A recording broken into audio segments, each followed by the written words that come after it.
Hello बच्चों, let's read the question. This question में हमें बोला गया कि हिस्ट्री ऑफ बायोलॉजी में जो हमारा ह्यूमन जीनोम प्रोजेक्ट किया गया था, it led to the development of, उससे किस चीज का डेवलपमेंट हुआ है वो हमें बताना है।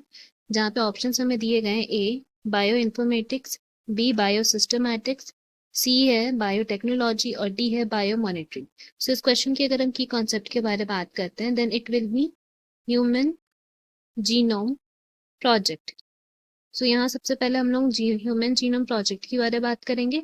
देन वी कैन टेल कि ये किस चीज का डेवलपमेंट के लिए यूजफुल है। सो बेसिकली इस प्रोजेक्ट जो है उसको हम लोग बोल सकते हैं one of the mega project, क्योंकि इस प्रोजेक्ट में हम लोग को बेसिकली करना क्या था, then that was to identify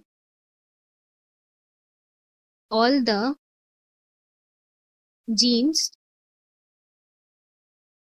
that constitute human DNA. Human DNA में जितने भी जीन्स है उन सभी जीन्स को हम लोग को आइडेंटिफाई करना था।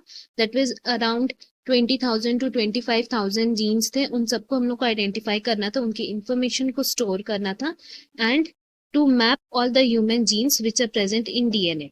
सो हम लोग बेसिकली बोल सकते हैं कि it was responsible for structure of DNA and functions of DNA. DNA का क्या क्या फंक्शंस हो सकता है, क्या क्या उनका कैरेक्टरिस्टिक्स है, each and everything according to the genes. And फिर उसके बाद क्या किया गया था, देन हम लोग बोल सकते हैं कि it was mapped.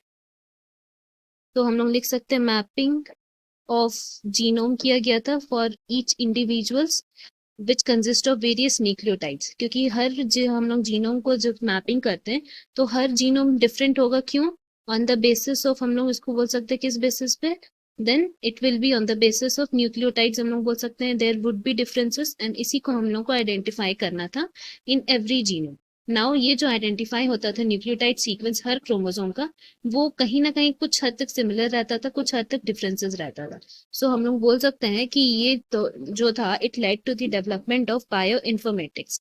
Because bioinformatics जो है, that was a technique which was found to be helpful in modelling the DNA, RNA और प्रोटीन्स को। तो किस तरह से मॉडल करना है वो हम लोग को यूजफुल रहता था। तो वो हम लोग तभी जान पाएंगे जब हम लोग को डीएनए का पूरी तरह से स्ट्रक्चर पता रहेगा, which was done on the basis of human genome project. इसीलिए option A is correct. Hope you have understood it well. Best of luck. Thank you.